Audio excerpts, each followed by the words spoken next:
Somewhere in there, the parts of me that are associated with theater and drama school come together. Alan Rickman left behind remarks that still give people chills months before he passed away. He alluded to a harsh reality of celebrity in one of his entry-level pieces, one that Hollywood would not mind concealing. It was something deep, almost poetic, rather than a confession or tirade. He wrote of an illusion-based system, masks, and pretending to care. What he wrote in his final days exposed the truth he had been hiding for decades, and what he saw behind the scenes wasn't what the fans had imagined. Alan Rickman's rise to fame. On February 21, 1946, Alan Rickman was born in Acton, West London. His parents were Welshwoman Margaret Doreen Rose and Irishman Bernard William Rickman, a manufacturing worker and former World War II aircraft fitter. Alan used to quip that his Celtic blend gave him a toughness and emotional depth that would eventually define his performances. But he had a difficult upbringing. Alan's mother was left to care for 4 children alone after his father died of cancer when he was just 8 years old. She put in a lot of effort in the post office, doing everything she could to support her family. As a youngster, Alan was already showing flashes of originality. Before attending the Royal College of Art, he studied design at the Chelsea College of Art and Design, where he developed an interest in calligraphy and watercolor painting. He worked as a graphic designer after graduating and even co-founded Graffiti, a small design studio. It was a good career, one that most people would have accepted, but not Alan's. He made the crucial choice at the age of 26. He was accepted for an audition at the Royal Academy of Dramatic Art, or RA. From 1972 to 1974, he trained there while making a living as an actor's dresser, backstage for celebrities like Ralph Richardson and Nigel Hawthorne. He was not hindered by his late start into the acting profession.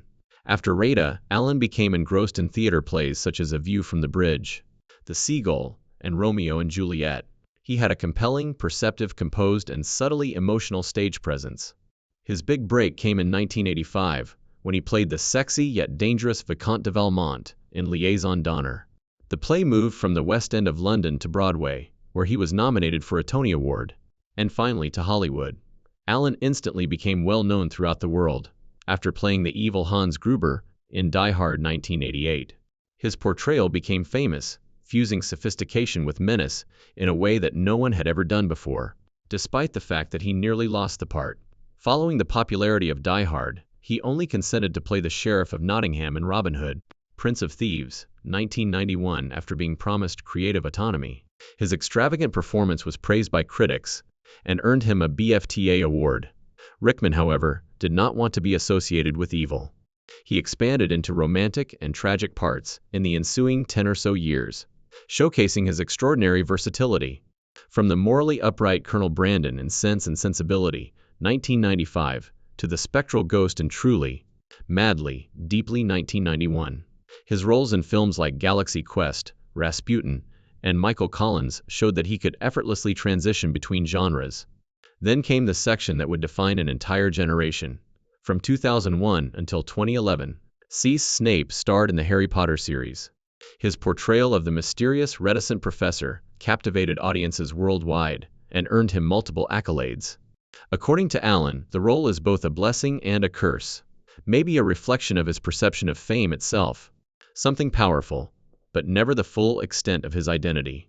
Alan Rickman remained modest, introspective, and totally committed to his profession throughout it all. Adversity was his birthplace, but he overcame it by remaining devoted, loving, and living by his convictions. Like all of his roles, Alan Rickman's romance lasted a lifetime.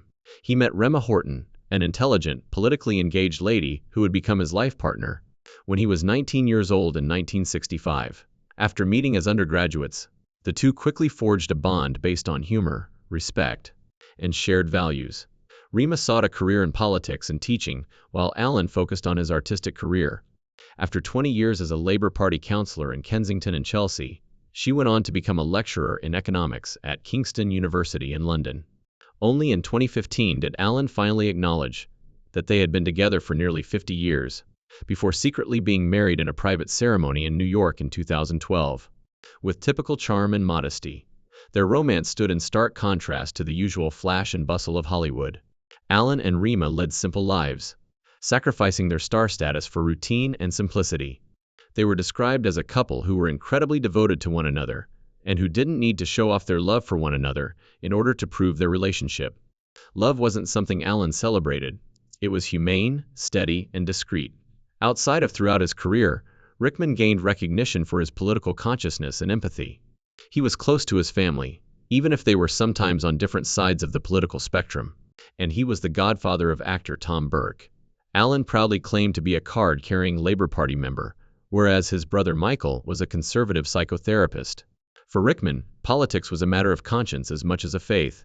He used his notoriety to advocate for causes that were important to him, such as humanitarian issues and social fairness.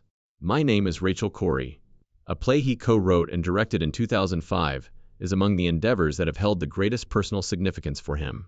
Rachel Corrie, an American activist who lost her life protecting Palestinian homes in Gaza, served as the inspiration for the book. Some people accused the play of being politically charged, which generated a fuss. Rickman, however, vigorously defended it. He claimed that art was supposed to spark discussion rather than silence it, calling the pushback fear-orned censorship. The best part of the trip, he would later recollect, was witnessing the non-violent discussions between Israelis and Palestinians after the performances. Evidence that even when people disagree, empathy may still exist. Rickman also served as honorary president of the International Performers Aid Trust, which helps suffering performers worldwide, and supported charities like Saving Faces, which funds research into facial surgery. In 2008, he subtly declined a CBE, Commander of the British Empire, proving again that sincerity was more important to him than honors. Rickman continued to be politically and morally active until his final years. A video encouragement of Oxford University students, who were raising money for refugees, is his last known creation before passing away. His last movie, Eye in the Sky 2015, demonstrated his lifelong commitment to morality and responsibility. A story concerning drone warfare's morality. For a man who believed that truth could never be compromised in either life or film, it was the perfect farewell song. Rickman's judgment of Emma Watson in his diary. The pages of Alan Rickman's journals, on the insanely deep end. Rickman's voice is more personal and uninhibited. It may be heartbreakingly vexed at times, acerbic at others, and abundant at others. His critique of Emma Watson's diction during the making of Harry Potter and The Prisoner of Azkaban is one of the more widely circulated revelations. Rickman wrote in his journal that Emma's diction is sometimes this side of Albania, when the production began in the summer of 2003. He also privately stated that these children required guidance after growing irritated with the junior casts, what he saw as inconsistent acting. He wrote of a day when everything went wrong on the shoot. He claimed that, in part, because Rickman complained about the production's progress, the movie's director, Alonzo Cuarón, had been subtly hostile with him. He even begins practicing cameras before actors do. Rickman lamented practicing with a French stand-in in the same article, adding that some of the actors didn't seem to have their lines committed to memory. This is a delicate moment. On the one hand, Rickman was well known for his meticulousness and intense focus on every scene's excellence. On the other hand, his own annoyance, which is now published, highlights conflicts on set between beginners and seasoned actors, as well as between expectations and realities. Watson's dissatisfaction, the kind an experienced actor may feel while trying to raise the bar for a scene, is noted in the journal entries, but it is not shown as inept or evil. Some fans and reviewers thought these revelations were harsh or unfair. Emma Watson was, after all, a young woman honing her craft while working under extreme pressure in a well-known business. Others, however, see Rickman's comments as a component of a larger reality. He consistently implied that Hollywood and the film industry demand constant accuracy, sometimes unfairly from its actors, especially the younger ones. It's interesting to note that Rickman respected Prisoner of Azkaban's accomplishments, despite these frustrations. He commended Cuarón's direction and the film's audacious artistic vision in a subsequent journal note following its release. In the end, Rickman's respect for his fellow actors and his reputation are not necessarily affected by these grievances. They portray a man who was not docile, who had a deep love for his work, and who concealed his inner conflicts and judgments behind his composed on-screen persona.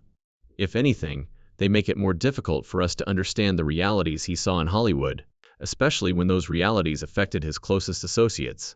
Annoyance at not paying attention to Snape. Alan Rickman had a deep-seated internal feeling that his size Snape was changing over time, not in the way he saw playing the part, but in the way the films were treating it. He complained about director David Yates in a letter titled Inside Snape's Head, which he wrote while working on Harry Potter and the Half-Blood Prince 2009. Rickman wrote, "It is as if David Y. has decided that this is not important in the scheme of things, i.e. teen audience appeal." It seemed that Snape's character was losing some of his depth and complexity in order to accommodate what the filmmakers thought younger audiences would find appealing. Because they might not be teen-friendly or commercially feasible, Rickman thought that some of the emotional arcs or narrative threads, the ones that might take longer to develop or require more nuanced handling, were being downplayed or perhaps eliminated. The characters in the diary entries, scripts, photos, and correspondence in Rickman's vault show that this was not an isolated grievance. According to one of the articles about these letters, Rickman thought Snape was less centered than he deserved during the filming of Half-Blood Prince, as if certain of the characters' motivations or moments were cut to make the film more action-packed, romantic, or spectacular. Rickman was aware of the Harry Potter franchise's growth from the beginning. Although he observed conflicts in private life, he appreciated its fan base. The need to appeal to a broad readership, especially young people, may stifle some of Snape's more subdued, darker sides in the novels. And Rickman felt a sense of stress when those subtleties did not fully translate on screen, because he had been trusted by J.K. Rowling with parts of Snape's past, including the trust she allowed him to direct his character. The fact that Rickman's loyalty to Snape was serious is particularly noteworthy. Snape was never considered a character by him. He viewed him as a multifaceted human being with hidden objectives, mistakes, loyalty, treachery, and moral complexity. Rickman believed he was being expected to give up some of Snape's distinctive qualities. When later movies lessened his on-screen presence or became more sensationalized, he tried to bring up these concerns in private, as the record shows. Additionally, there is a certain amount of determination mixed with longing in his writings.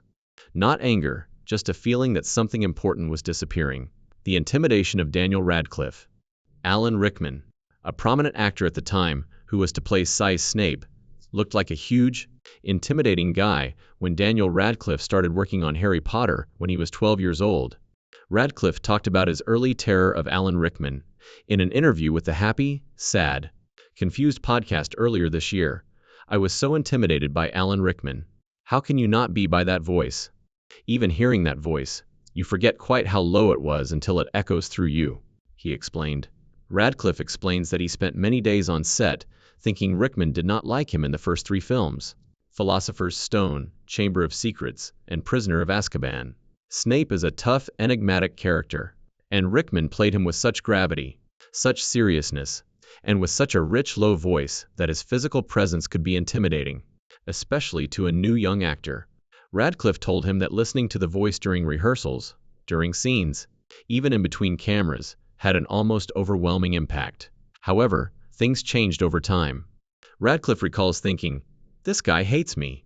Radcliffe recalled that Rickman had cut short a vacation in Canada to see Radcliffe in the play Equus, and that at some point Rickman would have realized how much he wanted to do the work and how committed he was to acting. He started to gain Rickman's support not only through his acting as Snape, which always stunned, but also offset.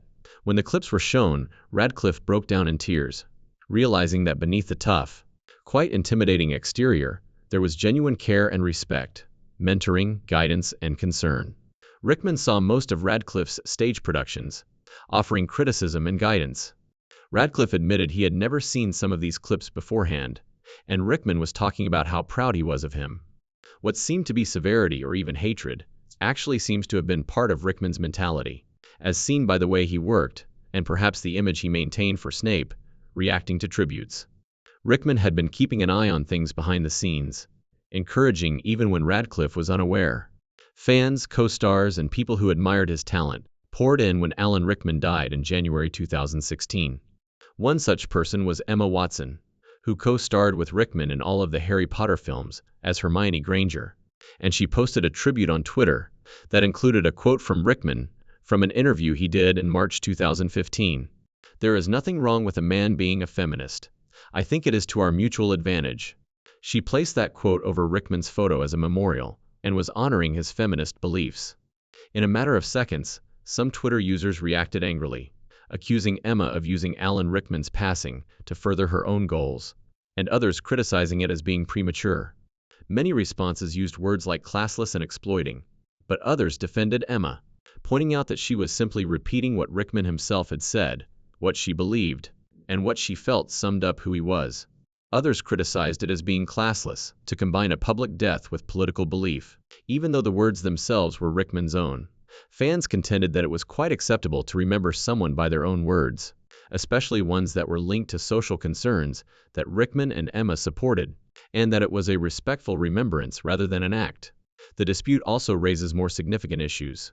What can one get away with in a tribute? When does remembering someone become trespassing into using their popularity or death for one's causes? Some of the backlash seemed to be based on discomfort, others seeming to believe that any mention of feminism, especially by Watson, a unwomen goodwill ambassador and gender equality campaigner, will be interpreted as agenda pushing, whether purposeful or not. An important fact, Rickman himself had openly adopted feminist values. He was not keeping quiet about gender equality in the same 2015 interview, and Emma was quoting a man who had already said those things. This instance highlights how difficult it is to show respect in the age of social media, as words are amplified when a celebrity dies. Even with the best of intentions, intentions can be questioned. In Emma Watson's tribute, everyone believed she was honoring Rickman and supporting something that was important to her. Whether or not people agreed with her choice, few would argue that Watson's eulogy was fake or that Rickman's feminist statement was staged. Alan Rickman was famous for playing amazing villains, such as Hans Gruber in Die Hard, the Sheriff of Nottingham in Robin Hood, Prince of Thieves, and of course, Size Snape in the Harry Potter series. The debate was not about whether Rickman actually believed what was being quoted, but rather about what happens when public figures incorporate social issues into personal tragedies. Rickman accepted villainous roles and dreaded them. In a Harry Potter interview, for example, he admitted he was not willing to play Snape. However, beneath those iconic roles lay attention, and Rickman was well aware of what typecasting might do to an actor's career, as well as his own creative satisfaction. After portraying characters like Sheriff of Nottingham and Hans Gruber, director Chris Columbus later disclosed that Rickman was initially concerned about being stereotyped as a villain. He feared that if the industry and audiences saw him as the villain, that image would become embedded and limit how people saw him. According to the diaries, Rickman often reflects on the tension between his desired career path as an actor, richness, diversity, and subtlety, and the roles that were offered to him because of the way the industry viewed him. This pressure affected some of his decisions, including which roles he would accept and how he approached accepting them. At times, Rickman rejected parts specifically because he didn't want to continue doing what he had done, but he also relished the occasional moments of acceptance, mixed with defiance. When asked why he was so often typed as a villain, he once joked, "I play very interesting people." Rickman felt uneasy when people made villain his only specialty. This quote sums up his view. A villainous classification might be applied superficially, but he was always looking to bring depth, nuance, and humanity to the character. At other times, the fear of typecasting led him to want to quit Harry Potter altogether. According to diary entries, Rickman had considered leaving the franchise after the second film, Chamber of Secrets, in part because he did not want Snape to cast a shadow over him forever. But he was persuaded to stay, in part because even with acceptance, Rickman could feel the limitations. Fewer jobs, fewer roles, simply because people saw him as the villain actor. Most of his other parts, gentler, more romantic, more heroic, didn't receive the same level of outside attention. Eventually, he would have more space if he saw the complexity in Snape and understood the story. In the end, the typecasting did not stop Rickman from producing memorable work, even though critics and peers often praised his versatility in his interview and diaries, and he seemed to accept that villainous roles gave him exposure. But he also felt a regret for what might have been if only more mold-breaking roles had been offered to him. While the hardship may have sharpened his performance, it also left him with a complex relationship to his own fame. While he was proud of his villains, he secretly wished for more varied options and complex shadows, not just the dark side. Alan Rickman's last battle. Alan Rickman's later years were characterized by incredible fortitude, silent hardships, and a deep devotion to his art, as well as to the people and stories he loved. Under the brisk wit and commanding demeanor that had come to define his career, Rickman quietly endured one of the most difficult challenges of his life, when doctors diagnosed him with aggressive prostate cancer in 2005. It was a frightening time that could have easily caused anyone to avoid their work. But for Rickman, who had always been known for his perseverance and dedication, quitting was never quite an option. Around the time of the Harry Potter and the Order of the Phoenix casting, he underwent treatment and eventually had a prostatectomy, or removal of the prostate, in January 2006. He paused to think about whether or not he should return to the role of Cy Snape. Rickman's character can be summed up in his later published diaries and interviews, where he describes the idea that converted him as simple yet compelling. See it through. It's your story. The comeback was difficult, and the prospect of resuming a rigorous film agenda was intimidating. But he ultimately did it. Fortunately, Rickman's surgery went well, and he returned to the screen with the same vigor that his fans had come to love. Over the next few years, he continued to work on a variety of stage, film, and voice projects, leading a rich professional life. Rickman was a man who refused to give up when the road ahead became difficult. But even as his public image remained strong and unstoppable, another silent battle was about to begin. In August 2015, Rickman suffered a minor stroke, which led doctors to discover something much more serious: pancreatic cancer, which was aggressive and terminal. As was customary for him, he only told his closest friends and family about it. Alan Rickman died on January 14, 2016, in London, at the age of 69. His remains were later donated to his wife Rima Horton, his lifelong companion of more than 50 years. Even in death, his legacy persisted. He chose to spend those months in quiet solitude among the people and works he loved most, rather than letting the public or the press dictate his final days through sympathy or speculation. As a reminder that the film industry acknowledged not only the death of a remarkable actor, but also the bravery and dignity with which he lived out his final years. His final two films, Eye in the Sky and Alice, Through the Looking Glass, as well as The Limehouse Golem, on which he had been planned to work next, were all dedicated to his memory. Alan Rickman's growing disenchantment with Hollywood's apparatus is evident in his diaries and interviews, especially Madly, Deeply, and the press articles that followed. He loved acting, but he saw how the studios and agents compromised on art, commodified the actors, and exchanged emotional authenticity for spectacle. Rickman believed strongly that most actors are not treated like interchangeable parts, and he wrote quietly throughout the years about how much that hurt. He would worry about scenes being eliminated, lines being modified without a word, or entire emotional journeys being denied. He wrote in other entries about the feeling of being pinched by roles, and how, when he donned Snape's costume and ring, the character narrows me down, tightens me up. That sense of being pinched, of having layers peeled away by expectation, pursued him.